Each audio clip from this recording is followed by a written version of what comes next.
ছাত্রছাত্রী, আজ আমি তোমাদের উচ্চতর গণিত প্রথম পত্রের তৃতীয় অধ্যায়ে সরলরেখা নিয়ে আলোচনা করব। আমি এর আগে সরলরেখার স্তম্ভ নিয়ে কয়েকটি ক্লাস নিয়েছি, তোমরা সেগুলো দেখবা। আজকে সরলরেখা নিয়ে প্রথম আলোচনা করব। সরলরেখা জিনিসটা কি? কোনো বিন্দুর সঞ্চার পথ যদি দিক পরিবর্তন না করে তবে ওই বিন্দুর সঞ্চার পথকে আমরা কি বলি? সরলরেখা। যদি কোনো বিন্দুর সঞ্চার পথ দিক পরিবর্তন না করে তবে ওই বিন্দুর সঞ্চার পথকে আমরা বলি সরলরেখা। একটা সরলরেখার ঢাল কিভাবে আমাদের নির্ণয় করতে হয়? সরলরেখার ঢালের সংজ্ঞা হলো যে কোনো সরলরেখা এক্স অক্ষের ধনাত্মক দিকের সাথে যে কোণ উৎপন্ন করে তার ত্রিকোণমিতিক ট্যানজেন্টকে আমরা কি বলি? ওই সরলরেখার ঢাল। তাহলে একটা সরলরেখা যদি আমরা এটা মনে করি, তাহলে যদি এর এক্স অক্ষ ওয়াই অক্ষ যদি আমি এখানে দিই, এই এক্স অক্ষের ধনাত্মক দিকের সাথে যে কোণ উৎপন্ন করছে এটাকে আমরা কি বলছি? ওই সরলরেখার ঢাল। এটাকে আমরা বলছি ওই সরলরেখার ঢাল। ঢালকে এম দ্বারা প্রকাশ করা হয়, তার মানে হলো ত্রিকোণমিতিক ট্যানজেন্ট। তাহলে এটা যদি থিটা হয় তাহলে আমাদের ঢালটা কি হলো? Tan theta. ট্যান থিটা এটাকে আমরা কি দ্বারা প্রকাশ করব? এম দ্বারা ঢালকে আমরা প্রকাশ করি। যদি একাধিক ঢাল হয় তাহলে m1 * m3 আমরা এরকম দুইটা বিন্দুর সংযোগ সরলরেখার ঢাল। দুইটা বিন্দু, একটা বিন্দু একটা বিন্দু, এই দুইটা বিন্দুর সংযোগ করলে আমরা কি পাচ্ছি? আমরা একটা সরলরেখা পাচ্ছি। দুইটা বিন্দুর সংযোগ করলে আমরা একটা সরলরেখা পাই। সেই সরলরেখার ঢাল নির্ণয় করতে আমাদের, তাহলে মনে করি যদি আমরা এ বি এই যদি আমাদের এ একটা বি একটা যদি আমাদের সেই বিন্দু হয়,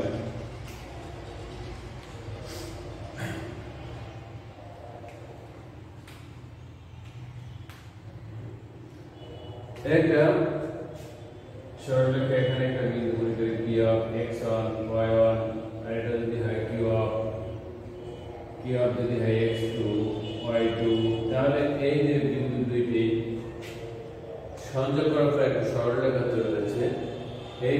এই সরলরেখাটার ঢাল আমরা কিভাবে নির্ণয়? এই সরলরেখাটার ঢাল নির্ণয় করার সূত্র হলো যে কোটিদ্বয়ের অন্তর। তাহলে এই PQ সরলরেখার ঢাল কিংবা AB যদি আমরা এখানে এই সরলরেখাটা AB নাম দেই, তাহলে কি হবে? এটা A, এটা B। AB সরলরেখার মধ্যে আমরা দুইটা বিন্দু দিয়ে যাচ্ছে, তাহলে আমাদের এই PQ এর যে ঢাল হবে AB এরও একই হবে। তাহলে আমাদের এখানে কি PQ রেখার ঢাল নির্ণয়ের সূত্রটা হলো যে কোটিদ্বয়ের অন্তর। তার মানে কি y1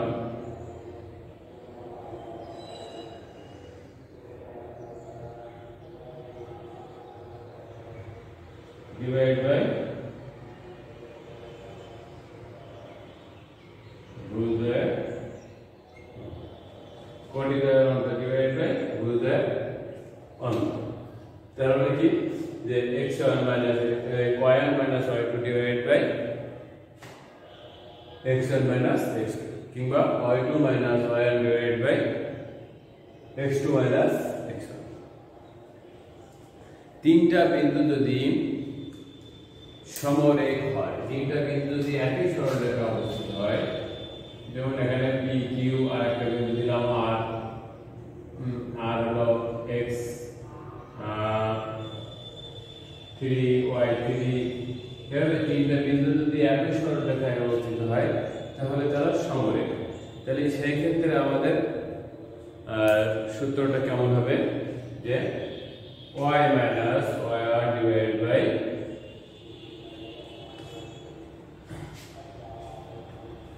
তাহলে কি আমরা যে একটু আগে একটা ঢাল বার করছি এরকম করে যে এটাকে যদি আমরা এই ঢালটাকে যদি y2 - y1 divided by x2 - x1 বলি, তাহলে কোটিদ্বয়ের অন্তর divided by ভুজদ্বয়ের অন্তর আমরা PQ এর ঢাল বার করছি। আবার একইভাবে যদি আমরা কিউ আর পি এর ঢাল বের করি, পি আর এর ঢাল বের করি, তাহলে পি আর এর ঢাল বের করি, তাহলে পি আর এর ঢাল হবে কি, তাহলে কি y3 minus y1 divided by x3 minus x1। যদি এমন করে আবার বার করি, যদি বলি যে এই তিনটা সরলরেখা একই সমরেখ, তাহলে আমরা কি করব, যে আমাদের ঢালটা একই হবে। সমরেখা মানে একই রেখার উপর অবস্থিত হওয়া, তো একই রেখার উপর অবস্থিত যদি হয়, তাহলে এই দুইটার যে ঢাল এর এই বিন্দু দুইটার সংযোগ রেখার একই রেখা, তাহলে ঢালটা যখন কি হবে সেই ক্ষেত্রে সমান হবে। তাহলে সমরেখা হওয়ার শর্তের ক্ষেত্রে আমরা কি বলবো, যে এই ঢালটাই সমান হয়ে যাবে। তাহলে y2 minus y1 divided by x2 minus x1, y3 minus y1 divided by x3 minus x1। এরকম ঢাল যদি সমান হয়ে যায়, তাহলে আমরা বলবো যে সেই তিনটা বিন্দু কি সমান।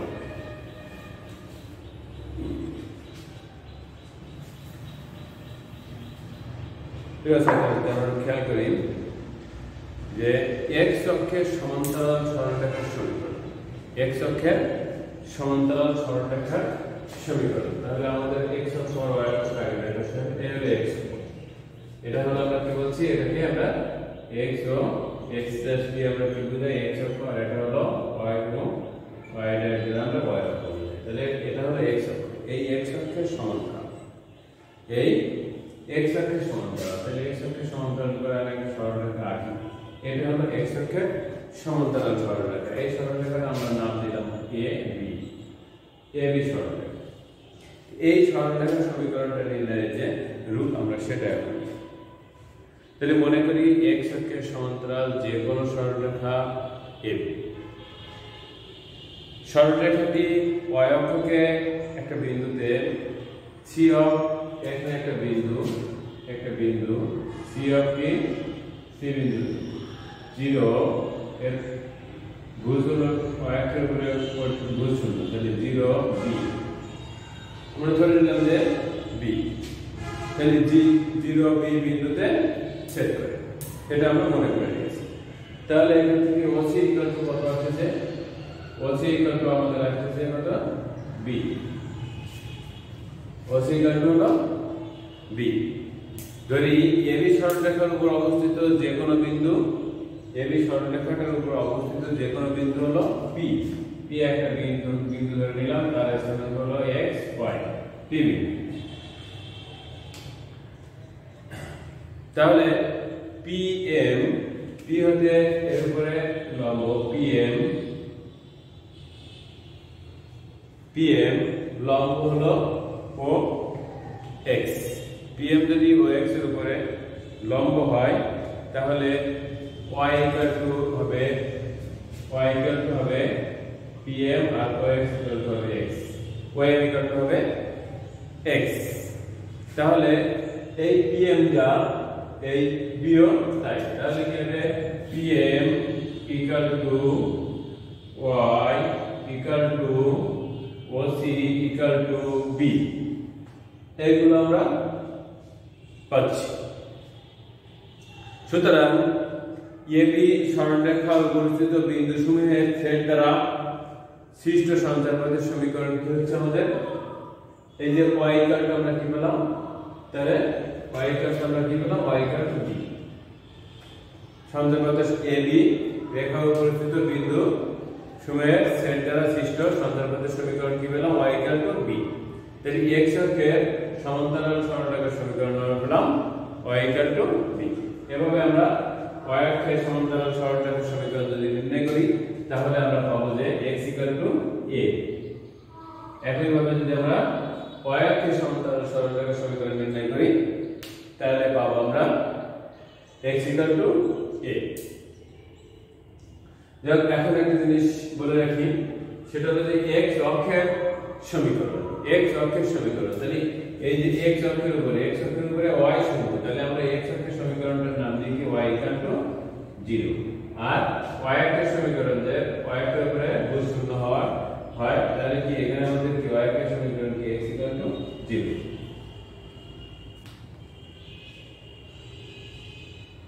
প্রিয় ছাত্রছাত্রী, মূল বিন্দুগামী একটা সরলরেখার সমীকরণ আমরা কিভাবে নির্ণয় করতে হয় সেটা একটু দেখব।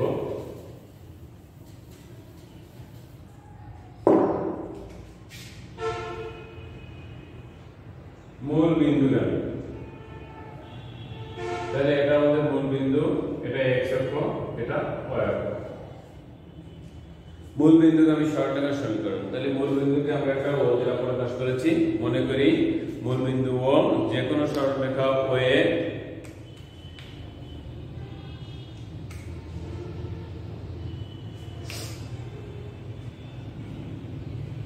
এবং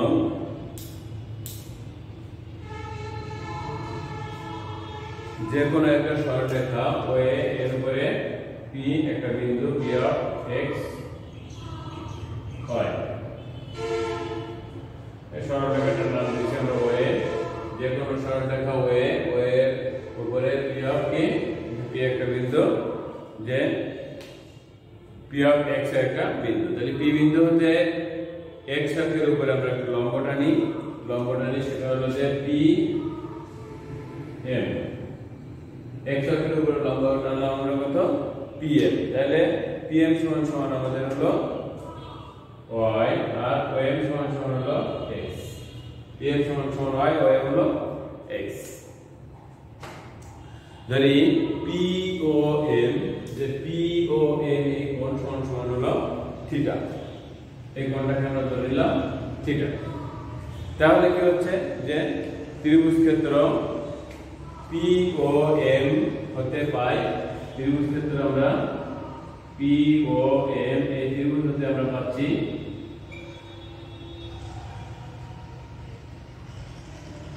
tan theta. tan theta equal to কি? লম্ব বাই ভূমি। তাহলে PM ডিভাইডেড বাই OM, লম্ব বাই ভূমি। তাহলে আমরা কি পাচ্ছি?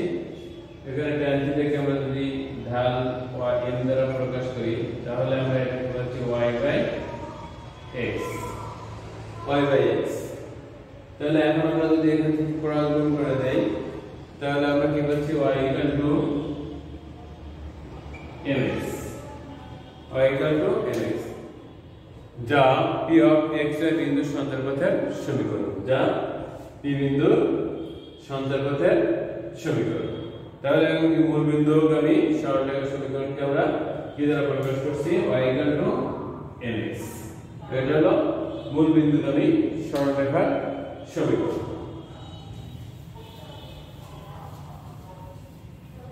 আরো কিছু থিওরি আছে আমরা যেগুলো আগামী ক্লাসে দেখব। আজ আমরা কয়েকটা সমস্যার সমাধান করি। যে সূত্রগুলো আমরা প্রয়োগ করেছি, এই সূত্রের উপরে কয়েকটা প্রবলেম আমরা একটু সলভ করব। দুইটা সরলরেখা, একটি x অক্ষের সমান্তরাল, অপরটি y ইকুয়াল টু 0 রেখার উপর লম্ব। উভয়ই 4, 5 বিন্দু দিয়ে যায়, এরূপ সরলরেখার সমীকরণ নির্ণয় করতে হবে। তাহলে বলছে কি? দুইটি সরলরেখার সমীকরণ নির্ণয় করতে হবে। একটা x অক্ষের সমান্তরাল, তাহলে অবশ্যই x অক্ষের সমান্তরাল হলে এমন কিংবা এমন হতে হবে। তাহলে x অক্ষের সমান্তরাল হতে হবে। তাহলে x অক্ষের সমান্তরাল এবং সেটা কি করবে? 4, 5 বিন্দু দিয়ে যাবে। তাহলে যদি x অক্ষের সমান্তরাল হয়, তাহলে আমরা x অক্ষের সমান্তরাল সরলরেখার সমীকরণটা কি জানি? y equal two b। x অক্ষের সমান্তরাল সরলরেখার সমীকরণ হলো y ইকুয়াল টু b। তাহলে আমাদের সরলরেখাটা কি করবে? এই সরলরেখাটা এই বিন্দু দিয়ে যাবে। তো যদি এই সরলরেখাটাকে যদি এখন যদি কি করে, এটা এক নং, যা কি করে ওই যদি 4, 5 বিন্দুগামী হয়, বিন্দুগামী হলে আমরা কি পাচ্ছি? তাহলে এই রেখাটাকে এই বিন্দুটা সিদ্ধ করব। তাহলে যদি সিদ্ধ করে, তাহলে আমরা কি করতে হবে? 5 ইকুয়াল টু b। তাহলে b এর মান আমরা যদি এক মানে বসাই, তাহলে আমরা y ইকুয়াল টু কি করছি? 5। এটা কি? y - 5 equal to 0। এটাই আমাদের নির্ণয় সরলরেখার সমীকরণ। যে সরলরেখাটা কি করে, প্রশ্ন ছিল আমাদের যে x অক্ষের সমান্তরাল সরলরেখার সমীকরণ নির্ণয় করো যা 4, 5 বিন্দু দিয়ে যায়।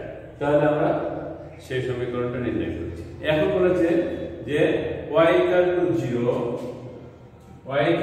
রেখার উপর লম্ব এবং 4, 5 বিন্দু দিয়ে যায়। তাহলে আমরা একটু দেখে নেই y = 0 রেখা কোনটা।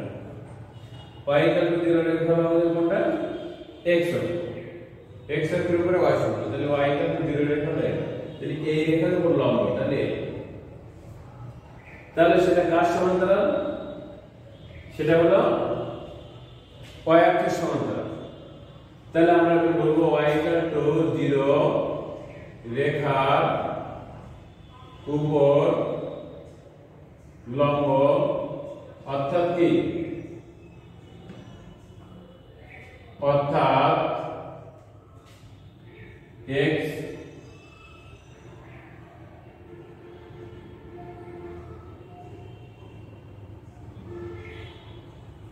x অক্ষের উপর লম্ব, y = 0 রেখার উপর লম্ব। তাহলে আমরা y = 0 অবলিক x অক্ষে, y = 0 বা x অক্ষের উপর লম্ব, অর্থাৎ কি y অক্ষের সমান্তরাল। তাহলে y অক্ষের সমান্তরাল, তাহলে y অক্ষের সমান্তরাল, তাহলে y অক্ষের সমান্তরাল হলে সমীকরণটা কেমন হবে, x = a। y অক্ষের সমান্তরাল সরলরেখার সমীকরণ হলো x = a, যাহা কি করে, যা 4, 5 বিন্দু দিয়ে যায়, তাহলে বিন্দুগামী হলো। তাহলে যদি এই রেখাটা ওই বিন্দু দিয়ে যায়, বিন্দু দিয়ে ছেদ হবে, তাহলে x = কত হবে, 4। x 4 = হবে a, এর মান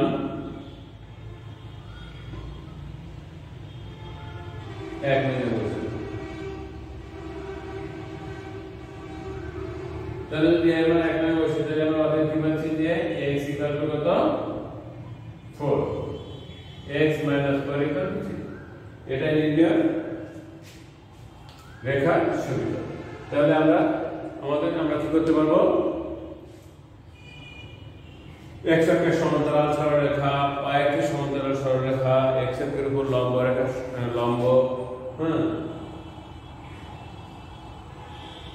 এবং একটা বিন্দু দিয়ে যায় এমন সরলরেখার সমীকরণ আমরা নির্ণয় করতে পারবো।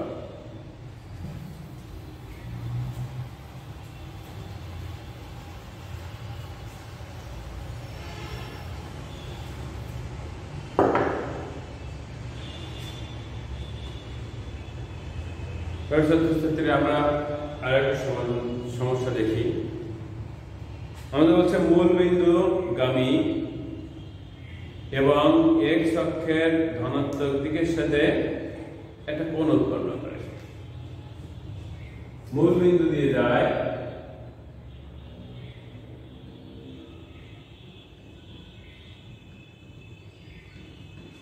এবং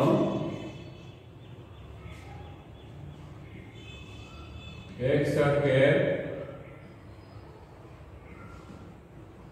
ধনাত্মক দিকের সাথে cos ইনভার্স 2/3, cos ইনভার্স 2/3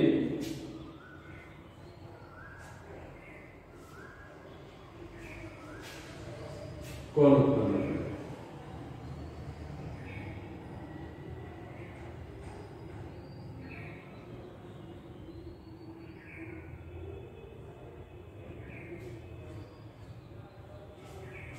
এমন সরলরেখার সমীকরণ নির্ণয় করতে হবে। তাহলে মূল বিন্দু দিয়ে যাবে এবং এত ডিগ্রি কোণ উৎপন্ন করবে, এমন সরলরেখার সমীকরণ আমাদের নির্ণয় করতে হবে। তাহলে এখানে এ বিকল্প দেওয়া আছে এখানে m কত দেওয়া আছে cos ইনভার্স 2/3 আর যেহেতু মূলবিন্দু দিয়ে যায় তাহলে মূলবিন্দু গামী সরলরেখার সমীকরণ আমরা কি জানি y mx y mx এখানে m দেওয়া আছে cos ইনভার্স 2/3 তাহলে আমাদের সরি m তো দেওয়া যায় কোনটা দেওয়া আছে তাহলে m ইকুয়াল টু দেওয়া আছে কত m ইকুয়াল টু দেওয়া আছে tan cos inverse tan theta তাহলে এটা সাথে আমরা tan চেঞ্জ করে দিতে পারি তাহলে মান পেয়ে যাচ্ছি tan cos হলো ভূমি বাই প্রতিভূমি তাহলে প্রতিভূমি স্কয়ার মাইনাস ভূমি স্কয়ার তাহলে tan inverse √5 by 2 tan inverse √5 by 2 তার মানে শুধুমাত্র কি আসছে √5 বাই 2 তাহলে আমরা ধারটা পেয়ে যাচ্ছি কত m টা পেয়ে যাচ্ছি √5 বাই 2 এখন আমাদের এক রঙে m এর মান বসিয়ে দিই তাহলে আমাদের y ইকুয়াল টু কি হচ্ছে √5 by 2x 2y equal to হলো √5x তাহলে √5x minus 2y equal to 0 এটাই আমাদের নির্ণয় সরলরেখার সমীকরণ তাহলে মূলবিন্দুগামী সরলরেখার সমীকরণ নির্ণয় করতে বলছিল মূলবিন্দু দিয়ে যায় এবং যার ঢাল এত না যার ঢাল না যে রেখাটা x অক্ষের সাথে এত ডিগ্রি কোণ উৎপন্ন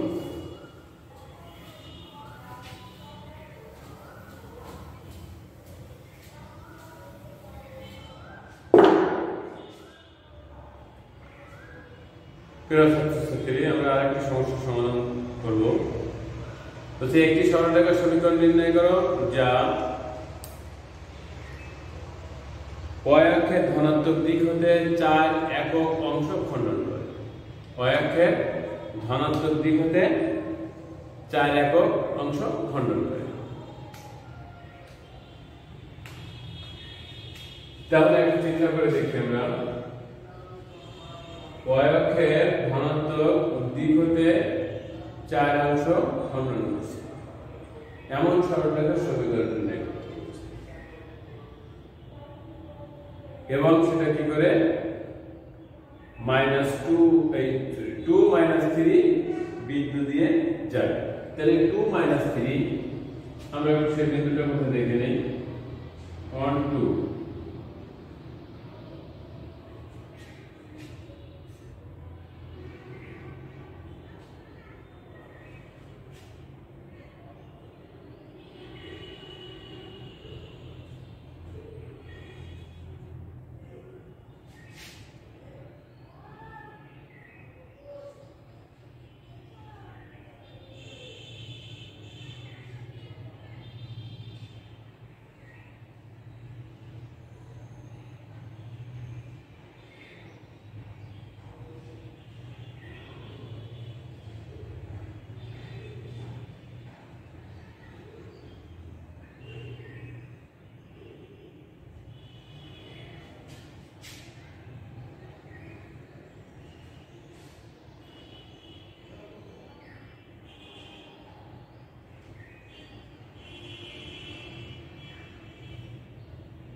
তাহলে আমাদের বলছে যে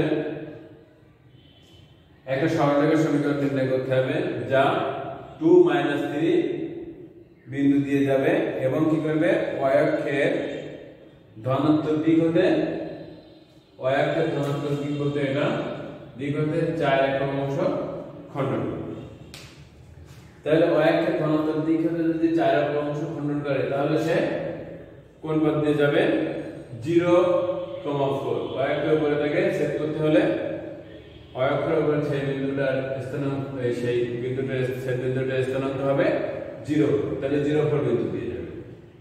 তাহলে এই সরলরেখাটা কি করছে, এই বিন্দু দিয়ে যাচ্ছে আর এই বিন্দু দিয়ে যাচ্ছে, এই দুটো বিন্দু দিয়ে যাচ্ছে।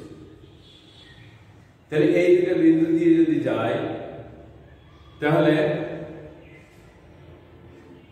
আমরা কি করতে পারি, দুইটা বিন্দুগামী সরলরেখার ঢালের সূত্র থেকে, দুইটা বিন্দুগামী সরলরেখার সমীকরণ থেকে আমরা এটা বার করতে পারি। দুইটা বিন্দুগামী সরলরেখার সমীকরণটা হলো যে x minus x1 divided by x1 minus x2 equal to y minus y1 divided by y1 minus y2। তাহলে আমাদের এখানে x1 x2 আমরা যে কোনোটা ধরতে পারি। যদি এটাকে আমরা x1 y1 বলি তাহলে এটাকে আমাদের কি বলতে হবে x2 y2। তাহলে আমরা এখন দেখি যে আমাদের সমীকরণটা কেমন আসে। তাহলে আমাদের নির্ণয় সমীকরণ কেমন আসবে, যে x minus x1 তাহলে কি 2 divided by x1 minus x2 0 equal to কি হবে y minus y1 হলো minus 3 প্লাস হয়ে গেল y1 minus y2। তাহলে আমরা এখানে কি বলছি যে x minus, তাহলে আমরা গুণ করে দেই, কত এখানে 7, তাহলে minus 7x minus plus equal to হলো 2y plus 6। তাহলে আমরা দেখছি যে 7x plus 2y minus 8 equal to 7x plus 2y minus 8 equal to 0। এভাবে আমরা এটা নির্ণয় করতে পারি। তাহলে আমরা কি দেখলাম যে একটা বিন্দু দিয়ে যায় আর y অক্ষের ধনাত্মক দিক হতে 4 একক অংশ খণ্ডন করে, এমন সরলরেখার সমীকরণটা এভাবে নির্ণয় করতে পারি।